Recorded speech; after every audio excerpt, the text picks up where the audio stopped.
एहसन शाह के हवाले से मैं यही कहूंगा, इसको जो है वो नाहक कत्ल किया गया। ऐसे लोग भी देखे हुए हैं जिनको गुस्ल दिए बगैर पुलिस ने दफना दिया है, गुस्ल भी नहीं दिया, फौरी तौर पर उसको दफना दिया और एक एक हफ्ता उसकी कब्र के ऊपर पुलिस की ड्यूटी लगा दी कि वहां से कब्र से कोई निकाल के दोबारा ना इसको रख ले।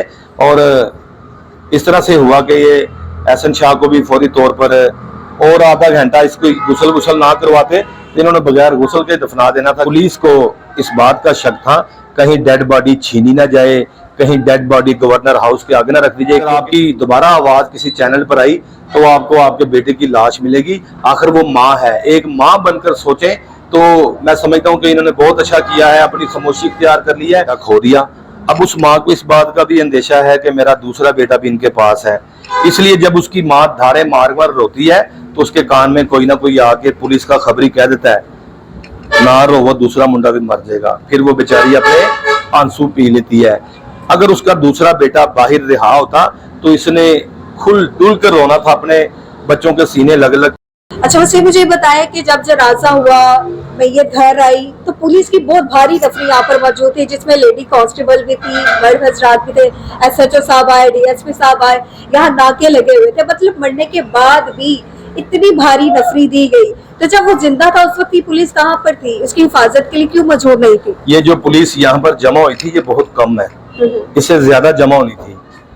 लाहौर में 2 प्रोग्राम चल रहे हैं, हजरत अली का चहलम चल रहा है, इसके अलावा दाता हजूर का मेला चल रहा है। ये सारी पुलिस वहां डिप्यूट की गई है, सारे थानों से, दूसरी डिवीजन से भी इंस्पेक्टर बुलाए गए, कांस्टेबल बुलाए गए, सिर्फ और सिर्फ इसलिए कि इसकी मैयत कहीं उठाकर वजीर आला के दफ्तर न ले जाएं, इसकी मैयत उठाकर कहीं जब वालिदा से बात हुई उन्होंने यही कहा था कि मैंने तब तक अपने बेटे को नहीं दफनाना जब तक आसिफ अली जरदारी, बिलावल भुट्टो और मरियम नवाज वो ना आए और मेरे बेटे को इंसाफ नहीं मिलेगा तब तक मैं दफनाऊंगी नहीं। तो इतनी अफरा तफरी में मतलब रातों रात जनाजा भी कर दिया, दफना भी दिया, पता ही नहीं चला। इस फैमिली ने अपनी जिंदगी के 50 साल आसिफ अली जरदारी को दिए हैं, पाकिस्तान तहरीके जो पाकिस्तान पीपल्स पार्टी को दिए हैं। ये उसी अपने मसीहा को याद कर रहे हैं जिनकी बदौलत आज ये यहाँ बने हैं। इसलिए ये लोग कहते हैं कि जिनका हमने दिन रात जाग कर साथ दिया है अब बुरे वक्त में हमारा भी साथ दे। लेकिन पुलिस को इस बात का शक था कहीं डेड बॉडी छीनी ना जाए, कहीं डेड बॉडी गवर्नर हाउस के आगे ना रख दी जाए, क्योंकि कोई भी डेड बॉडी अगर माल रोड पर, फैसल चौक पर, गवर्नर हाउस पर, वजीर आला हाउस पर रखी जाए तो उसका कोई ना कोई नोटिस ले लेता है या 100 मोटो एक्शन हो जाता है। इसलिए पुलिस की भारी नफरी में मैंने मोहतरमा ऐसे लोग भी देखे हुए हैं जिनको गुस्ल दिए बगैर पुलिस ने दफना दिया है, गुस्ल भी नहीं दिया, इतनी जो है वो जल्दी की, डर भी था, फौरी तौर पर उसको दफना दिया और एक एक हफ्ता उसकी कब्र के ऊपर पुलिस की ड्यूटी लगा दी कि वहां से कब्र से कोई निकाल के दोबारा ना इसको रख ले। और इस तरह से हुआ कि ये एहसन शाह को भी फौरी तौर पर और आधा घंटा इसको गुस्ल ना करवाते, इन्होंने बगैर गुस्ल के दफना देना था। क्योंकि फैमिली वगैरह जो थी, हम भी यहाँ पर पूरी रात उनके साथ ही ठहरे थे, तो वो बहुत ऐसे जैसे डर में थी, खौफ में थी, जैसे बहुत थ्रेट्स हैं। तो ये थ्रेट्स पुलिस की तरफ से थे या दूसरी जो फैमिलीज हैं उनकी तरफ से थे, तो उन्हें अपने बेटे का डर था। एक माँ जो है, एक माँ ने अपना बेटा खो दिया। अब उस माँ को इस बात का भी अंदेशा है कि मेरा दूसरा बेटा भी इनके पास है, इसलिए जब उसकी माँ धारे मार मार रोती है तो उसके कान में कोई ना कोई आके पुलिस का खबरी कह देता है ना रो, वो दूसरा मुंडा भी मर जाएगा। फिर वो बेचारी अपने आंसू पी लेती है। अगर उसका दूसरा बेटा बाहर रिहा होता तो इसने खुल डुल कर रोना था, अपने बच्चों के सीने लग लग के।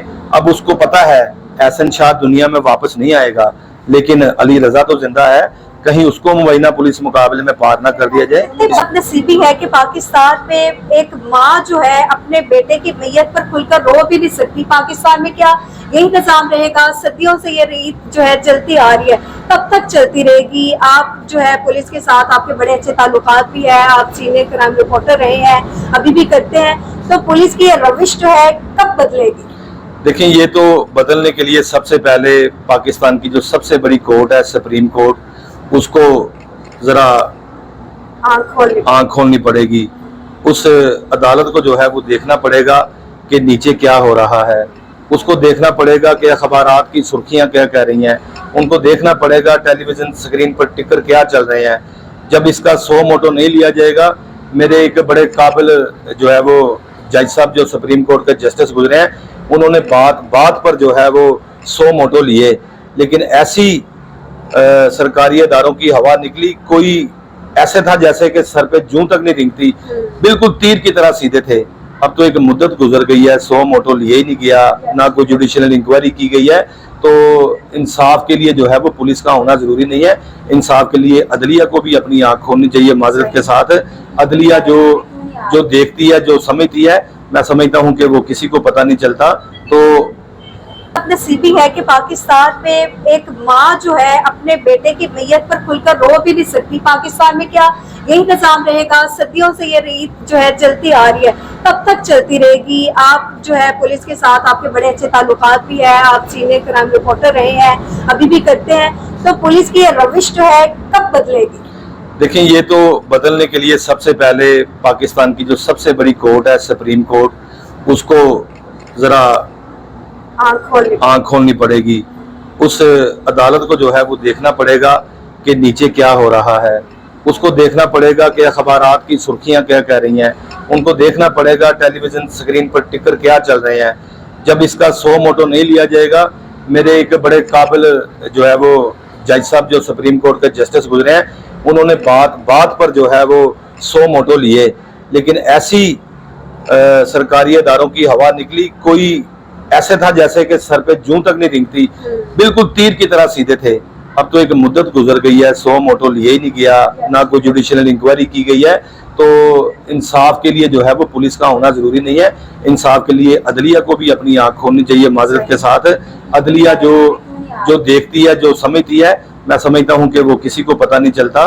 तो एहसन शाह के हवाले से मैं यही कहूंगा, इसको जो है वो नाहक कत्ल किया गया है। अभी हम उन्हीं की गली में मौजूद है, उनके घर के बाहर मौजूद है, ताला लगाया गया है। आपको क्या लगता है, फैमिली इतनी डर गई है, घर के अंदर ही है या क्यों ताला लगा दिया? और मीडिया के सामने भी वो नहीं आ रहे, बात करने से डर रहे। देखें, पाकिस्तान का कोई भी ऐसा जो है वो सोशल मीडिया नहीं है जिस पर इसकी वालदा धारे मार मार कर नहीं रोई, एहसन शाह की बीवी नहीं रोई, एहसन शाह की बहनें नहीं रोई। दफन करने के बाद शायद इनकी आवाज भी दफन हो गई है, किसी ने इनको वर्गला दिया है, किसी ने इनको डरा दिया है, किसी ने इनको पता नहीं कौन सा ऐसा पारा पढ़ाया है कि अगर आपकी दोबारा आवाज किसी चैनल पर आई तो आपको आपके बेटे की लाश मिलेगी। आखिर वो माँ है, एक माँ बनकर सोचें। तो मैं समझता हूँ कि इन्होंने बहुत अच्छा किया है, अपनी खामोशी इख्तियार कर ली है। अगर माँ बन के सोचे तो इन्होंने बहुत अच्छा किया है, अपने घर को ताला लगा दिया है। अगर माँ बन के सोचे तो इन्होंने बहुत अच्छा किया है, हर चीज से किनारा कर लिया है।